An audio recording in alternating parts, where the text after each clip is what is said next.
कृष्ण हरे हरे हरे राम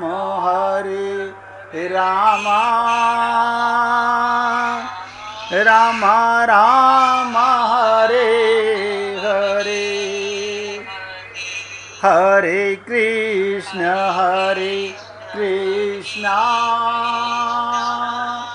कृष्ण कृष्ण हरे हरे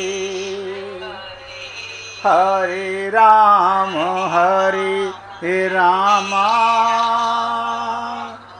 राम राम हरे हरे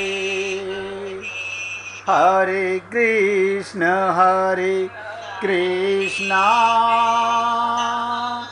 कृष्ण कृष्ण हरे हरे हरे राम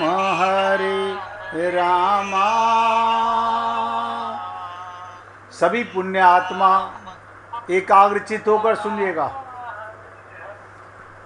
अपने मोबाइल की आवाज़ बंद कर लीजिएगा और बहुत ध्यान से सुनिएगा।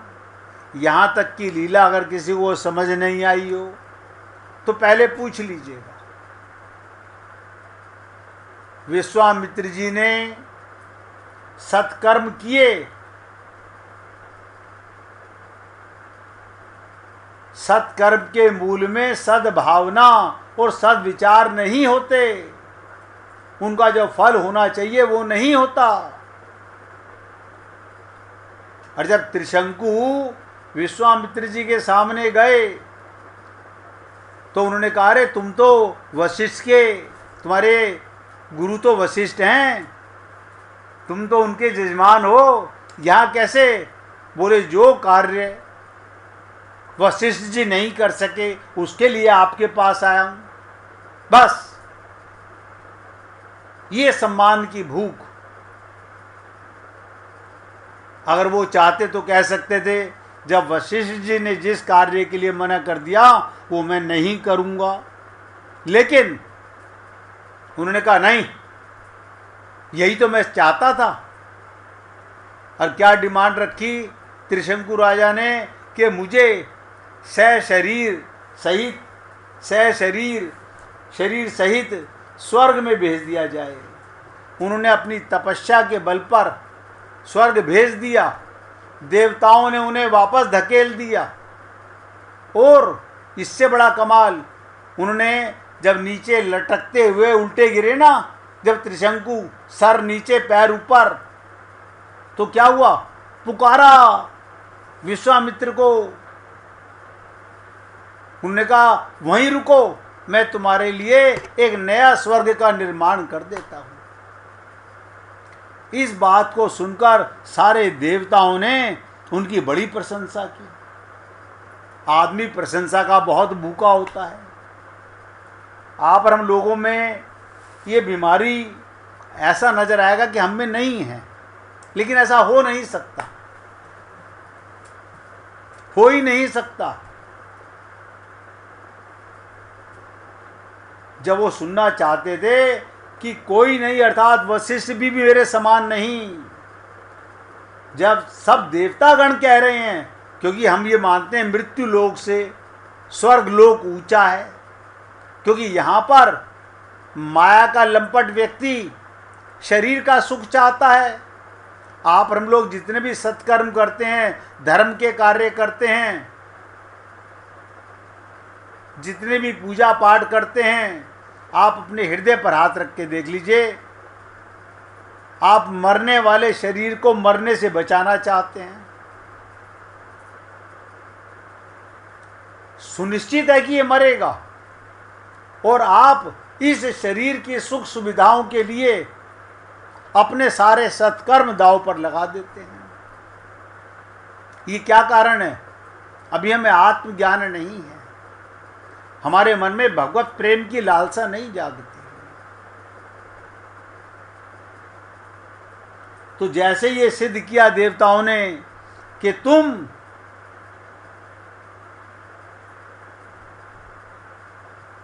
प्रशंसा करते ही सम्मान, आपके समान महात्मा संसार में दूसरा कोई नहीं, बस इतना ही सुनना चाहते थे कि मैं वशिष्ठ से भी बड़ा हो गया। आप सोचिए, विश्वामित्र के अंदर राजा छोड़ दिया, राजा बनना छोड़ दिया, राजा राज छोड़ के आ गए। लेकिन कल आपको सुना के चुका था, भर्तहरि के मन में भी जब उन्होंने हीरा देखा तो उठाने का लालच आया कि ऐसा हीरा तो मैंने अपने राज्य में कभी नहीं देखा। लेकिन तुरंत उन्हें अपनी तपस्या का, अपनी साधना का और अपने त्याग का ध्यान आ गया। अरे मूर्ख, इतना बड़ा राज्य छोड़कर आया और इस पत्थर के पीछे फिर तू उठ रहा है। और जो दो घुड़सवार आ रहे थे, दोनों ने तलवार काट करके एक दूसरे की गर्दन काट ली। आज संसार में तो यही देखने में आता है, हम सब एक दूसरे को नीचा दिखाने में लगे हुए। तो उन्होंने स्वर्ग का निर्माण करना भी छोड़ दिया। बस सम्मान चाहता था, मुझे अब नहीं चाहिए, आ रहा तो आने दो मुझे त्रिशंकु को, मुझे इससे क्या लेना।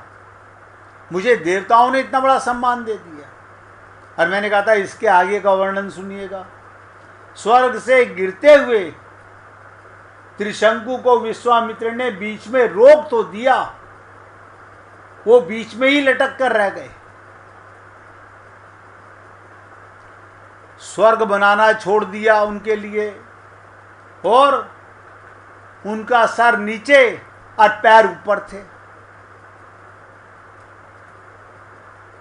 बहुत विचित्र कथा है। इससे आप और हम लोगों को इस लीला से कुछ प्रेरणाएं लेनी चाहिए। आप जो भी सत्कर्म करते हो, अगर उससे शरीर का सुख पाना चाहते हो, तो आप इस भ्रम में हो कि मैं सत्कर्म नहीं कर रहा हूं, वो तो स्वार्थ कर रहे हो। भगवत प्राप्ति का को तो मतलब ही नहीं पैदा होता। इसलिए आप सबसे निवेदन करता हूं, बहुत ध्यान से सुनिएगा। तो क्या हुआ, त्रिशंकु राजा के मुख से लार टपकने लगी। अगर आप को मुख नीचे करके लटका दिया जाए, हमारे भी लार टपकेगी, और उस लार से एक नदी निकल पड़ी। सोचिएगा, उससे एक नदी निकल पड़ी। उस नदी का नाम था कर्मनाशा। क्या नाम था उस नदी का? कर्मनाशा। पुराणों में कहा गया, इस कर्मनाशा नदी में कोई स्नान कर ले तो उसका सारा पुण्य नष्ट हो जाता है। बड़ी विचित्र कथा है कि कर्मनाशा में स्नान करने से व्यक्ति के पुण्य नष्ट हो जाते हैं। इसका क्या अभिप्राय? ऐसा कौन सा दोष है इस नदी में? अब इस दोष को ये मत समझना कि त्रिशंकु से लार टपकी, उससे कर्मनाशा उत्पन्न हुई। हम सब में भी एक लार है, हम सब में भी एक अज्ञान भरा हुआ है। हमारी भी लार टपकती रहती है इस माया के संसार को देखकर। वही कर्मनाशा है। आपके कर्म ही आपको, और देखिए, इस कर्मनाशा में कोई स्नान नहीं करता। ऐसा कौन सा दोष इस नदी में है जो व्यक्ति के पुण्य को नष्ट कर देता है? अब आप सब सोचें इस बात को। हमारे सारे पुण्य, अगर हम कर्मनाशा में स्नान करेंगे, सत्कर्म करके माया का सुख पाना चाहते हो, आप और हम तो ऐसा ही करते हैं। मैं तो रोज ही देखता हूं, हम सुंदरकांड का पाठ करा रहे हैं तो किस लिए? बेटी की शादी के लिए, बेटे के जन्मदिन के लिए। हम हवन कर रहे हैं तो किस लिए? हम यज्ञ कर रहे हैं तो किस लिए? हम तीर्थ घूम रहे हैं तो किस लिए? हम दान कर रहे हैं तो किस लिए? आप लोगों को बड़ा अजीब लगेगा, हमारा आज तक कल्याण क्यों नहीं हो सका? क्योंकि हम सत्कर्म तो करते हैं, लेकिन हमारे अंदर सत्कर्म करके एक लार पैदा हो जाती है, एक जिज्ञासा पैदा हो जाती है। अब तो मैंने अपनी बेटी को 16 सोमवार का व्रत करा दिया, अब तो भगवान शंकर इसकी शादी करा देंगे, ये लार है। अब तो मैंने पंडित जी के कहने पर यह काम कर लिया, ये दान कर दिया, हवन करा लिया, अब तो हमारा काम होके रहेगा। अब आप सोचिएगा, सत्कर्म का ये अगर इच्छा मन में है, भगवत प्राप्ति की इच्छा नहीं है, तो आप हम लोग बहुत बड़ी भूल में हैं। और मैंने आपसे कहा, बड़ी विचित्र कथा, कर्म नाशा में स्नान करने से व्यक्ति के पुण्य नष्ट हो जाते हैं, और हम कर्म नाशा में ही ना स्नान करते रहते हैं। इसका अभिप्राय क्या? ऐसा कौन सा दोष है इस नदी में जो व्यक्ति के पुण्य को नष्ट कर देता है? आप हम लोगों ने बहुत पुण्य किए, वही दोष और उसी दोष से दूषित ये कर्म नाशा की धारा व्यक्ति के सत्कर्म को नष्ट कर देती है। आपके सारी पूजा, आपका सारा पाठ, आपका सारा जप तप सब बेकार। इस कर्म नाशा के मूल में कौन है? इस कर्म नाशा के मूल में कौन है? इसका जन्म कहां से होता है? अब ध्यान से सुनेंगे, और नहीं समझ में आए मैं आगे नहीं बढ़ूंगा जब तक आप इसको पूरी तरह से समझ नहीं लेंगे। आप समझ लेंगे तब मुझे आगे बढ़ने का आनंद आएगा। विश्वामित्र के अंतःकरण की ईर्ष्यावृत्ति इसके मूल में है। हमारे अंदर सत्कर्म तो बहुत करते हैं, मगर ईर्ष्यावृत्ति खत्म नहीं होती, वहीं से कर्म नाशा का जन्म होता है। वहीं से कर्म नाशा का जन्म होता है।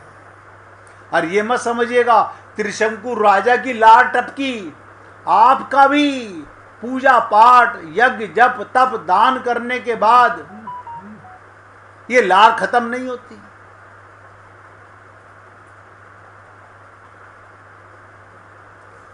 और आपने सुना कि विश्वामित्र के समस्त अच्छे कार्यों को किया, परंतु उनके मूल में विवेक या लोक मंगल की भावना नहीं थी।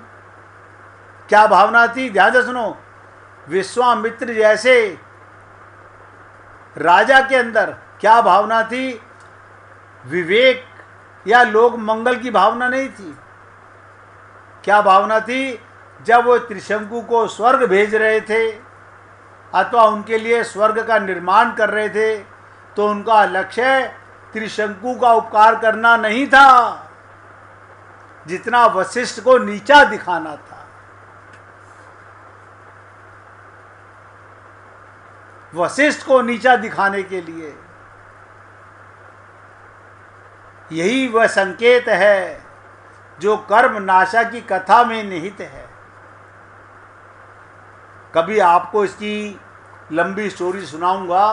कर्म नाशा ये नदी बिहार से होकर उत्तर प्रदेश में, और उत्तर प्रदेश से ये कर्म नाशा कब खत्म होती है? जब ये गंगा में मिल जाती है, जब भगवान के चरणों में आपके कर्म अर्पित हो जाते हैं, तब कर्म नाशा ये ईर्ष्या की वृत्ति मिट जाती है। और देखिए, जब हमारे कर्म के मूल में ईर्ष्या या मोह होता है, और आप कहेंगे तो सबके होता है। हमारे राजकुमार जी बहुत सच्ची बात बोलते हैं, हमें उनसे इस बात की खुशी भी होती है, क्योंकि हम अज्ञानी हैं। हम ईर्ष्या और मोह के चक्कर में तब उसका परिणाम वो नहीं होता जो सत्कर्म का होना चाहिए। हम सत्कर्म भी करते हैं और ईर्ष्या का मन और मोह खत्म नहीं होता। आपने हवन कराया था, कितना खर्चा आ गया? आपने कहा मेरे तो 50,000 रुपये लगे थे। बोले क्या बात है, हम लाख रुपए खर्च कर देंगे और तुमको जरूर बुलाएंगे ताकि तुम देखो कि देखो तुम्हारे 50,000 के सामने मैंने 1,00,000 रुपया खर्च किया है।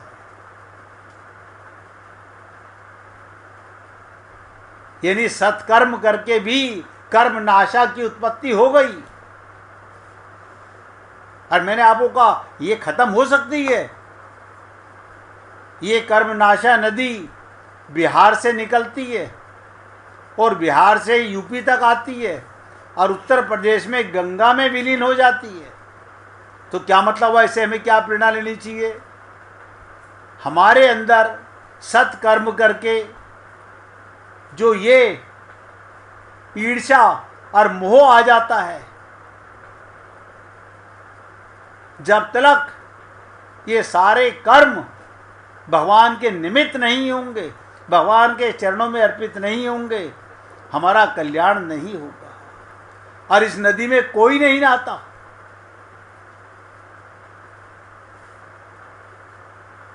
यहां तक कोई भोजन भी नहीं बनाता।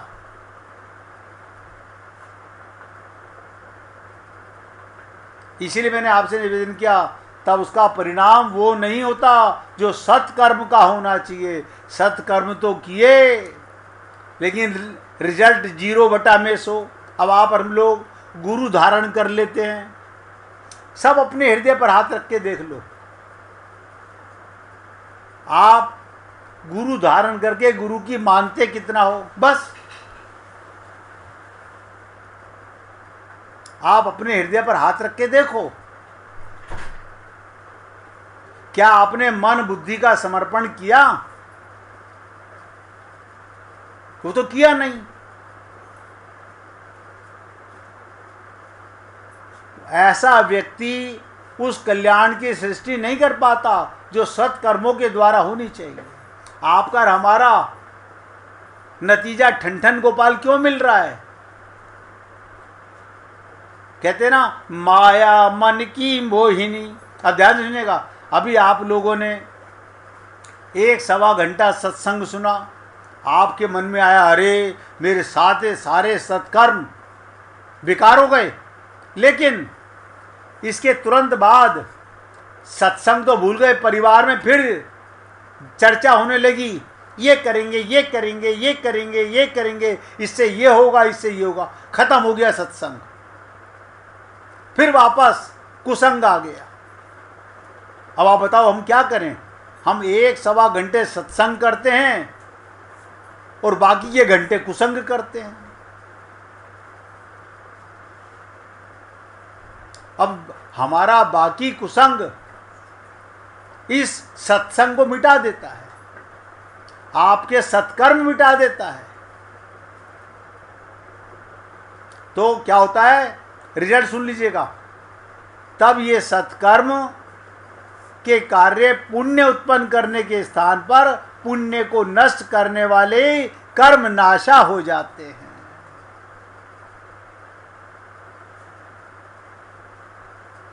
अगर अभी भी किसी को समझ ना आ रहा हो, मैं अपनी तरफ से तो प्रयत्न करता हूँ बहुत सरलता से आपको सुनाऊं, लेकिन हो सकता है कोई व्यक्ति सुनते सुनते परिवार में बात करने लगा हो, किसी का मन इधर उधर चला गया हो, तो आप सबसे निवेदन करूंगा खुल के पूछिएगा।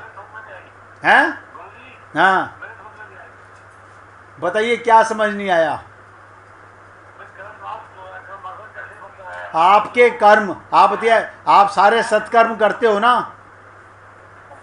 आप सारे सत्कर्म करते हो। अच्छा कि आपने पूछा, मुझे तो आनंद आता है। आप पूछो और मैं बताऊं। आप सत्कर्म करते हो, आप सोच के देखो, उसका लाभ मिलना चाहिए। लेकिन 1 घंटा सत्संग सुना, 12 घंटे कुसंग किया, तो कुसंग हावी होगा कि सत्संग हावी होगा? इतना तो आप सब जानते हो, है कुसंग हावी होगा ना। तो हमने समर्पण कहाँ किया? अगर सत्संग सुना, किसी को अपना गुरु धारण कर लिए, आपने सबने किसी ने किसी को अपना गुरु धारण किया हुआ होगा, लेकिन मन बुद्धि का सरेंडर तो नहीं किया। मन बुद्धि तो मेरे पास है। अगर मन बुद्धि समर्पण कर दिया तो क्या होगा? जो आपके घर परिवार के लोग हैं वो कुसंग की बातें आपको कहेंगे, आप उन्हीं के बीच में रहोगे, लेकिन वो आपके अंदर नहीं जाएंगी, क्योंकि मन बुद्धि है ही नहीं, वो तो हम दे चुके। अब सही मन बुद्धि में कुसंग आ नहीं सकता। तो ये कर्म नाशा नशी क्या कि कर्म तो करते हैं लेकिन उसका हाथ क्या नाश भी कर देते हैं। सत्कर्म तो सभी करते हैं, ऐसा कोई जीव नहीं है। आप मंदिर जाओ, मस्जिद जाओ, गुरुद्वारे जाओ, गिरजाघर जाओ, कहीं भी जाओ, सत्कर्म तो कर रहे हो, लेकिन हाथ की हाथ कर्म नाशा नदी लार पैदा कर देती है। बस अब तो ये काम कर लिया, अब तो हमारा काम बन जाएगा। इसलिए हे पुण्य आत्माओं, आपसे निवेदन करूंगा, बहुत गहराई से समझिएगा। कहत कठिन समझत कठिन। विश्वामित्र के सत्कर्मों के मूल में ईर्ष्या की वृत्ति थी। राज छोड़ दिया, लेकिन वशिष्ठ से आगे बढ़ना चाहते थे। उनमें आसुरी वृत्ति का समावेश नहीं हुआ। वो भले ही ईर्ष्या से प्रेरित हों, परंतु कम से कम उनके द्वारा सत्कर्म भी होता रहा और आगे चलकर वो कल्याण की दिशा में मुड़ जाता है। आगे चलकर अब तुलसीदास जी यहां पर एक सुंदर भाव प्रकट करते हैं। विश्वामित्र जी जब तक ब्रह्म ऋषि पद को प्राप्त करने के लिए तपस्या करते रहे, ब्रह्म ऋषि पद को प्राप्त करने के लिए जब तक त्रिशंकु के लिए नया स्वर्ग बनाते रहे, तब तक वो कैसे महिमा मंडित नहीं हुए जैसा होना चाहिए था, बल्कि उसके विपरीत वो कर्म नाशा के जन्मदाता बन गए। आप बताइएगा, विश्वामित्र जी कर्म नाशा के वो बन गए, जन्मदाता बन गए। करने के लिए क्या आए थे और कर क्या गए? अब फिर विश्वामित्र जी का कल्याण कैसे हुआ, उन्होंने ऐसा क्या कार्य किया, उसकी भी चर्चा करेंगे। पहले 1 मिनट भगवान का कीर्तन करेंगे। श्री राम जय